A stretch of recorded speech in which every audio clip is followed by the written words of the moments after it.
All week I've been thinking about how Steve Wilkes is, in my opinion, just a weak and poor man's Mike Tomlin, and Oh, how I've heard years of Mike Tomlin saying Steeler football, run the football, stop the run, yada yada, that bullshit. And I heard Cody say the Steelers are trending downwards. You know, I mean, like when you look at it, the whole NFL in terms of defensive teams like that are trending downwards. All the offensive minded head coach are trending upwards. Nothing against Steve Wilkes. I love Steve Wilkes. I love the story he could bring with the success story to this team. But you guys are on the podcast, like just giving him the job, saying he's earned it. He's 4-5, one road victory, and he's gotten more out of this team than Matt Rule. Whoop-de-doo. Congratulations. Matt Rule is a dog shit head coach in the NFL. Steve Wilkes hasn't proven that much. He's just proven he's way better than Matt Rule. Again, doesn't prove much to me, but I mean, like, it sucks we lost. I wish we won. I wanted revenge for Cam. I wanted revenge against the Steelers. My parents are Steelers fans, but we lost. DJ got a touchdown though, so that's cool. Tony got upset at me when I said the Lions offensive coordinator. My fault. I forgot Ben Johnson's name at the time. But I still think he's a good coach we should go with. If we want to stick with this, line of scrimmage and that kind of hard, stubborn football, then I think we should try and make a run for Mike Vrabel. I know it's a long shot, but with the way the Titans are trending, with the GM, all the front office disagreements, I wouldn't be surprised if Mike Vrabel left the Titans. And if they did, hey, how would y'all feel, That's a So defensive. that's what I You want to just say. said But you me know personally, that. I want Ben Johnson from the Lions. He's just always able to get his players, even if they're like not the best players. He gets the most out of them all the time. The game plan tends to work, even against some good defenses, some bad ones. Whatever. Tell me how y'all feel. Keep I pounding. thought Deuce Staley was the Lions offensive No. coordinator. I mean, look, were we too quick to jump the gun? And I'm legit asking because, I know, especially after a loss, it'll get you feeling different. Like, were we too quick to jump the gun and anoint Steve Wilkes as the head coach? I I think feel this like, was, yeah, I wanted to give this call applause, by the way. I thought it was a good call. Yeah, yeah, it was a agreed. great call because it's a conversation that we need to have. I mean, what much of, you know, how much of our endorsement of him was just because we were winning as opposed to him being the man for the job. And to before you go, Greg, to add on to that, keep in mind that when we wanted Rivera out, you know, a lot of the things that we were kind of upset at was the played out zone defense that they always used to run, a lot of the older tendencies, the conservative play style. Now, Right. granted, Steve Wilkes hasn't gotten a chance to build his own coaching staff either. So it's not like he can really control too much of that. But I don't know. Maybe if we're still under the idea that we need to upgrade the way we do things here in Carolina, maybe there is an argument to be made that Steve Wilkes shouldn't be the guy. Well, we can go back and check, but I think I was the first guy to put my name in the hat for Steve Wilkes. And I think everybody called me kind of crazy for doing it at first, and then more people started climbing that hill. I'm not going to take away from what I feel Steve Wilkes does for this team because of one game. I know that this game right here is the only game I've seen Steve Wilkes play, even though we've lost and he's had a loss before. The only game I've seen him playing where it felt like the team wasn't in the game. Didn't feel like they were there to win the game. So I've seen him in 5 games now, and in 4 of them I've seen a different team than I've seen in Carolina in 3 years. As far as wanting to win the game, wanting to play, being devoted to win. Today it felt like they were out of it. Today it felt like they thought maybe they looked past Pittsburgh. To be honest with you, maybe they drank the Kool-Aid and heard everybody saying Carolina's going to win the division, and they just looked past Pittsburgh and thought about. I have no idea, but they were not in the game today. But I'm not going to blame that. I'm not. Well, I'm not going to say I'm not going to blame Steve Wilkes because he definitely has blame for it. But I'm not going to take away the fact that I think he should not be the coach because of that. Because he's done a lot more to show me he should be than just this one game of him showing me not. You Okay. know, And Tony, a super chat from the stats with the $2, he says 6 wins each would be all lose next week, Carolina beats the Bucks, and New Orleans and Atlanta win. Yeah, I was looking at it. It is possible. All right. So if that were to happen, then Who do would you be know how they figure out the division winner? We would The win division because we'd have the record? best record, and we would have beaten the Bucks. They we would have beaten have the Bucks like twice. strength of schedule. Like they have all of these. Like it goes down this list of crazy reasons, like an algorithm after. Because I think everybody would have a tiebreaker. You know what I'm saying? Like nobody would really have the true tiebreaker because everybody's beating division each record other is the kind first thing. So you look at division record, and if there's a tied in division record, then it goes to the next thing between those two things. But division record, strength of schedule is one, which they would all be probably the same since you played kind of your own division and then those old road games. It would be the thing. Do you know a lot of people have called for a long time being upset when a team like ours makes it to the playoffs and a better team misses the playoffs because they were in a better division, right? So some people have been calling to get rid of the divisions entirely and just have best record in the NFC, right? And so you wouldn't have, so you could have like, I mean, because imagine if like, say somehow a 10-win team doesn't get in, but a 6-11 team does. You know, so this might be the one thing that would destroy the divisions is for the one division to finish with this same exact record. The only problem with that is how do you make schedules then? Because think about it, with the divisions, you have 2 games against each opponent in the division. That's 6 games out of your 17 a year, or 17 a year. Do whatever you want. Then do you just schedule? There's what 32 teams, 16 teams on each division. So I guess you could have everybody play each other once. 16-team division, yeah. But you'd have to play everybody once and then play one team twice to make that work. That would be cool. You know, that everybody actually in the might NFC be would play each kind other of cool. once. To be honest, you've played. It would be pretty cool, but who do you decide who you play twice? Like it would just rotate every year. Yeah, it would just rotate like they do. Like, oh. I mean, I like the divisions. Yeah. All right, that's actually a good debate. My take topic, Cody. Yeah. We got to write that one down. Is should the NFL do away with divisions? And would that? I wonder if it would I mean, it would be difficult to. The one thing about divisions is it creates rivalry for fan bases. Like it manufactures a rivalry. I'm definitely not in favor of getting rid of divisions. I like the fact that you play the 2 games a year and those games more. I like that, but I don't know. I'd like to realign them. Yeah. All right. Let's like so we'll be thinking about that. We want to hear your thoughts on not only this game, but with this finish of 6-11 for every team in the NFC South, would it destroy divisions? That would be awesome. The Carolina Panthers get into the playoffs somehow, destroy divisions, and make it to the Super Bowl. What a storyline that would be. The number's 252-228-5098. What's up, C3? Hope you're having a good day. So this is Tyler. My thoughts on the game. We knew it was going to be a hard-fought game. 2 similar styles of football. Our running game was not there. Our defense could not get off the field on 3rd down. They did okay, but they just could not get off the field on 3rd down on the downs that counted. And Keith Taylor, that guy's got to go. Complete garbage. I get it, like he's 4th string, but holy God, they didn't even like try to help him. You know, like 3rd and long, and man coverage with Keith Taylor. Trubisky just does it to the guy that's getting covered by Keith, and 1st down. And then a 3rd and 8 call with Sam, at the Panthers at the goal line. A QB draw. What the hell is that? Seriously?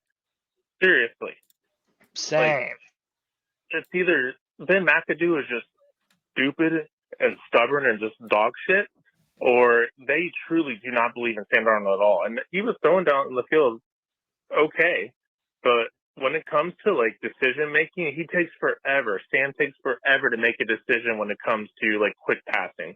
Like there's another then their next possession when they were at the goal line, he takes a sack, just couldn't get out. I get you're trying to see who's open, but the guy just holds on to the ball forever, man. It was a horrible game, and our fans didn't seem like they really showed up. I get to see the fans travel well, but geez, it is what it is. But hope you guys have a good one. Keep pounding. Gotta get rid of fucking Ben McAdoo. That was fucking awful. That was a fantastic call. Hit on a lot of things. I like it. It's not the whole point of this is not for us to agree on everything. The whole point for us right now in this post-game show is to get a therapy moment. I think I find a lot of things that I like about what he said about Sam. For me with Sam, it's just this, is that we've known that it feels like it's a mental block that has been his biggest enemy. Like he himself has been the biggest adversary for him. And, from the seeing ghost to this, like we're just trying to see if he's about to mentally break through. And every moment you think you got an opportunity for this guy to kind of finally pierce through that fog or that shroud of insecurity, he takes a sack. Is that he almost, like today, if you think about it, he hits some big passes downfield. He throws that crazy touchdown to DJ. All of a sudden, you got this moment where he can really step into himself at home, make a difference, and he throws a couple of not stupid, but those swing passes are just off a hair, right? You know what I'm saying? Like, it's just like, oh, we threw that wide receiver screen, but it's 3 feet in front of the ball, guys. So it's just hard for anything to happen out of it. And then you get down to the goal line and the sack happens. It was just like, man, if you can just seize one of those fucking moments, you can see Sam piercing to success. I mean, Sam was 11 of 14 on third down today. Yeah. Like all those things that you've just mentioned about Sam, about wanting him to do, about not beating himself, he did. He almost didn't get there. crazy. He was almost there. Crazy and throw a bunch of interceptions. He never let the pressure get to him. Whenever he got sacked, it was because one of our offensive linemen got his kiss someone in front of them. It wasn't like he was drifting into pressure unnecessarily. I mean, at the end of the day, Sam Darnold. Every time I say at the end of the day now, I'm never going to not think of Charlie Cox's Matt Rule impression. Dennis Cox, Dennis Cox. But it's, I mean, look, Sam played well today, and all he has done is get better. I just don't see how anyone could want anything more from Sam Darnold, especially when none of us were even believing in him to be the long-term answer. And I honestly, and a lot of those things that you said, Tony, those swing passes, those were bullshit play calls anyway, which goes back to Alex's call just now. The call in today was absolutely terrible. Before we go forward, I wanted to read some super chats real quick. $2 love bomb from 910 Panther fan says, exactly shake the divisions up. So he's on that side of the argument. Nirvash with the $10 says Wilkes has not earned the job yet. This Steelers loss probably left a bad taste in Tepper's mouth. In my own opinion, Wilkes needs to go 2-1 with the playoff win. What do you think is a minimum he needs for his job? And then Green Poplin says, I screamed so loud on that last drive, my voice will be off tomorrow. We got a false start. Then that third down. Heartbreaking. Comments. That felt like a Matt Rule defense today when you gave up the 3rd and 14. Here, and I know you guys want to shit on Keith Taylor, but you brought the pressure on that play, and he didn't get home. There's a reason you're in man defense because you were trying to blitz. Yeah. And just real quick. I mean, and we didn't get home. That's enough. Like, another thing is so I know that the Taylor, like, that play really did matter. And, we're going to call him out, but the defense didn't disrupt enough today because they couldn't, because they got run up the gut. Yeah, and by the way, poor tackle. Well, I've always said this whenever me and Greg are arguing about is it the players or is it the coaches? And I have always said that when your football team is tackling inconsistently, that's on coaches because it means during the week your coaches are not making an emphasis on the fundamental, which is wrapping up, making sure that you're in the right place at the right time, and tackling consistently. When you have not just one player, but multiple players refusing to wrap up in key moments like that, to me, that says coaches are not implementing the things they need to implement. And I will argue that with the same counterpoint because we don't hear what the coaches are saying in practice. So I'm going to say it's because the players don't focus on wrapping up, making the tackle, and doing the right thing. Because we don't know what the coaches are saying. We don't know if they didn't focus on that. Are like. They don't even tackle in the practices, dude. But you have to have tackle practices, though. In the NFL season, they are running more. I can't believe they're out there like playing 7-on-7s, and that's how they're trying to get back. I probably think they're going through scenarios. They're doing things like that. I think in many ways, poor tackling is a player culture problem.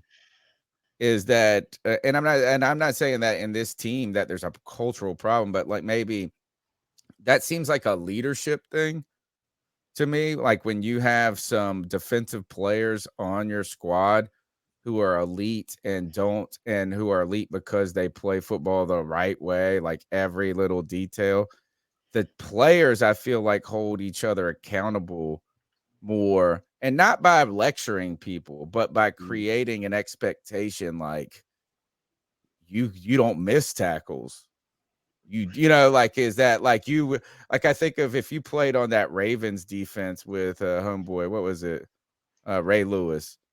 Yeah. And you missed the tackle. You think you excited to run back into the defensive huddle? No. But okay, if that's all right, but if that's a culture thing, how are we going to give Steve Wilkes all the credit for the good things that he does? No, how do you give all the players to them when the first word, it's the same argument. First word, I don't think you can generate that in a week though, or a month. But okay, I think what I'm saying though. When you have a bunch of players that are consistently doing the same thing wrong, they are not being taught consistently do those things. Either that or they're not emphasizing them in practice. Like you mentioned the Ravens. How many times do you think inconsistent tackling would have been a problem on those Super Bowl Ravens teams? Those coaches and those captains, they're not letting that shit fly. Well, I think you can talk about the Panthers team though, and the Panthers team defense, which still Steve Wilkes was a part of. I don't think he's like generating a poor culture. We've heard that the Panthers defense is very young too. All I'm saying is this is those epic defenses that we have had in the past as our own team, and the ones that we can look around the league, they always had these players on them who were linchpin coaches on the field. And I just don't think that, I think elite teams, like when you have that eliteness to you, well, I just think, we just don't have it yet. I'm not saying that we don't have good players, but we need, maybe I'm saying thank you to those moments that we had Thomas Davis, that we had Luke Kuechly, that we had a Greg Oltz, and like these players who just their mere presence elevates the expectation. And I think that's just something you can't do overnight, right? So it's not like, I'm not saying it's Steve Wilkes' fault either that we don't have that, is that we don't have that elite component yet. And I want to say, first of all, 1 week is not showing inconsistency. Right. 1 week is not. When you have 4 or 5 weeks before that, when you have 4 or 5 weeks before that, they're doing it differently. That's showing consistency. 1 week off that is not showing consistency. Secondly, I've had plenty of days I've gone to work and I just haven't felt like doing my job, and I didn't perform the way at 100% that day. Sometimes people feel that way. Maybe that's the way Carolina was today. When every player on you also raised the argument that you can't give Steve Wilkes the credit when we do well and then not give him the blame when he does bad. Well, I can say the same thing for players. We can't say Sam Darnold played fantastic today and the coaching was terrible. You know what I mean? We cannot do – your argument is great, but it works both ways. You know, you can't give all the coaching all the credit whenever we do well, but you also can't blame everything. It's just – I'm not saying that the players are without doubt. If they're not tackling, they're not doing their job. I'm just saying, if I'm the head coach and I have a team of guys that are not doing this one very important thing consistently, I'm like, oh, okay, it's time to button down the hatches. All right, can we on go back one specific thing? We have to. Let me ask you then, that. Cody. In the middle of this game, okay. So let's imagine that Steve Wilkes is coaching, preaching, tackling like he has been for the last few weeks, and we've shown we've done for the last few weeks, okay. And we get in this game in the first quarter, and we do like we did. What at that point can Steve Wilkes do to change the game? Like, seriously, what can he do? The only thing he can do is say words. After that first defensive drive, have to change the game. Dude, after that first defensive drive, even though it's the first one, when they get the ball on offense for the first time, after they scored that touchdown, I'm calling a defensive huddle and saying that is not going to win us this game today. But that doesn't mean things are going to change. The reason why we're sucking. You have to wrap up and tackle better. And but that doesn't mean things are going to change because the coach says to do it. Just because the coach tells you to do it doesn't mean it's going to happen. The players have to be the ones to execute and do it. Hey, boys, do you want to get more depressed? Yeah. Oh, no. The Bucks are up 10-7. 10-7 or 10-0, I mean. Hey, we also got another super chat from Robert Armbruster. Appreciate you, Robert. He says, have to get Laviska involved. Laviska in motion is the key to winning. We didn't get him the ball once, or when we tried to. That's when either he ran the wrong route, Sam threw the wrong pass. One play. Due to how wide the throw was, I think Laviska ran the wrong route. Right, but it doesn't. We really just didn't have enough offensive plays. That's the problem, is because they eliminated an entire quarter of football, guys. We didn't play. Everybody else in the league played 4 quarters. We played 3 today. You know, I mean, like they occupied the ball for an entire quarter, and that just reduces like even what you could do on offense. We just didn't see it enough. I want to go back though to the previous super chat and what we've been yelling about in the coaching, this and that, and all of this. Really, there is a fundamental component to the conversation that he was bringing up, and that is, what does Wilkes have to do to be the coach? Right? And it seems like that at some points you wanted to say in last week, a lot of people on this panel would be willing to say that he's arguably done enough. This week was probably a game that David Tepper wanted to win. Oh, he was, without a doubt. I mean, he doesn't want to lose to the Pittsburgh Steelers. Yeah. And then seeing all those towels out there. He was going to win like we thought we were going to win. Yeah. Right. So what does Steve Wilkes got to do? Listen, I don't know. It was a lot more clear cut after those 2 wins, right?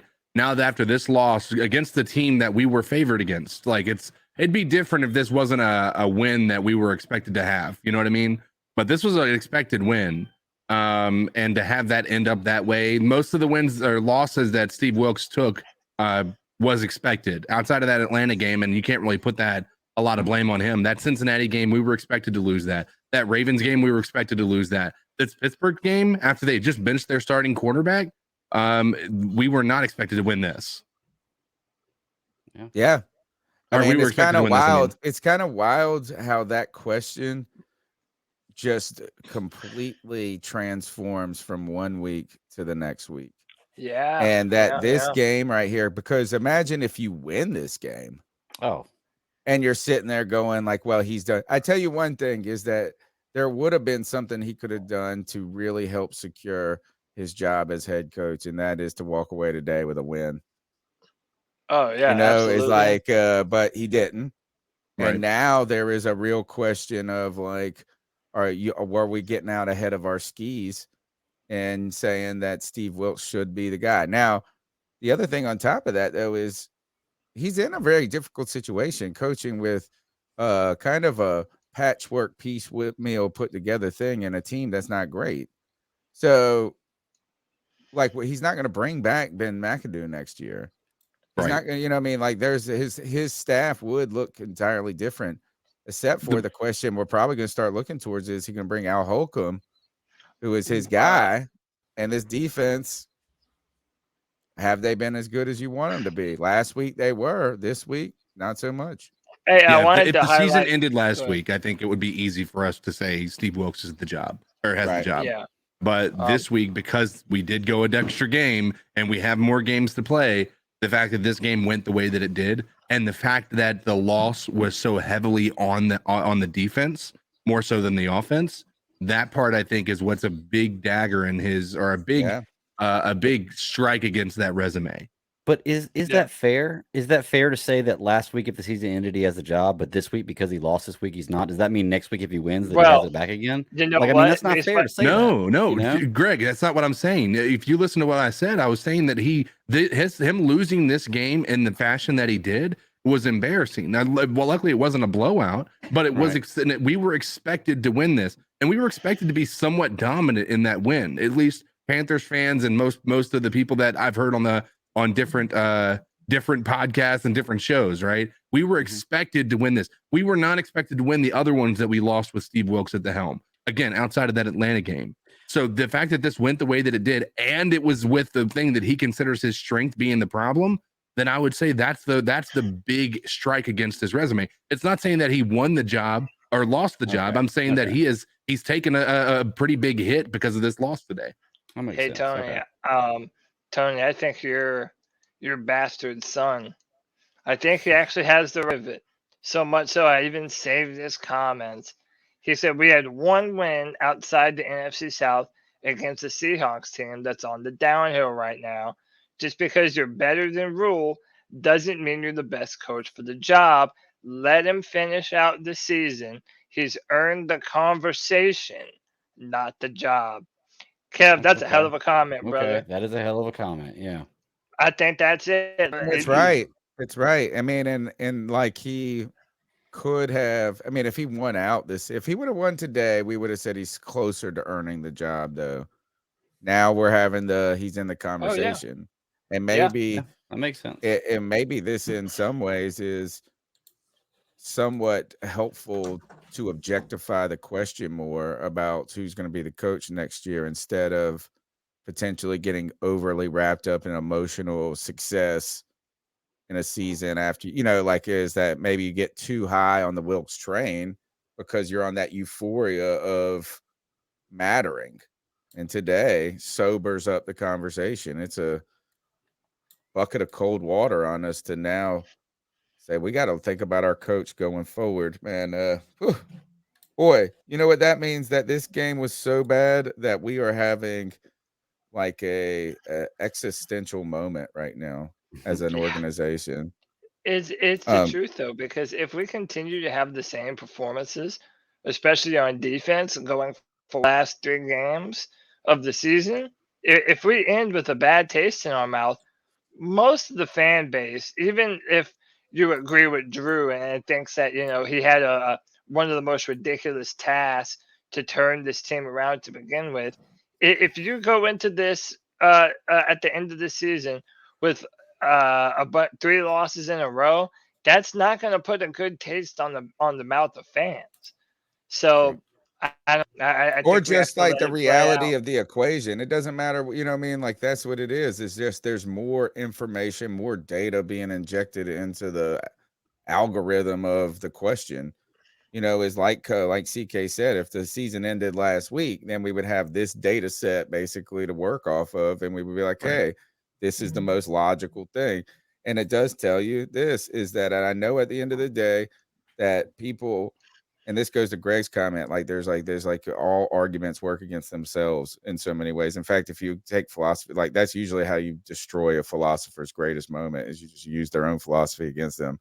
Mm-hmm. And this is the case here, is like when you say it's all about wins and losses, right? That's what teams will tell you. It's all about wins and losses. You don't remember what that loss was like 3 months ago, or that win was like, it's just a W and an L on the piece of paper. That's not always true. It's how you lose. It's how you win sometimes that does have factors, and it might not be in that essential that season, but if you lose 3 close games and you're having the conversation about your job next year, and you lose 3 blowouts, that's a different conversation. True. You know, I mean, it does matter. And so, like, when you win and when you lose matters. And the fact that Steve Wilkes was potentially leading this team on this back end run would have mattered. And today was I was going to say it, Ron Rivera. Missed opportunity. Missed opportunity. Missed opportunity. True. You can almost see why they say it. Yeah, no, I get it. At the end of the day, I get it. Yeah. At the end of the day, Frustrating game tonight, fellas. What's going on?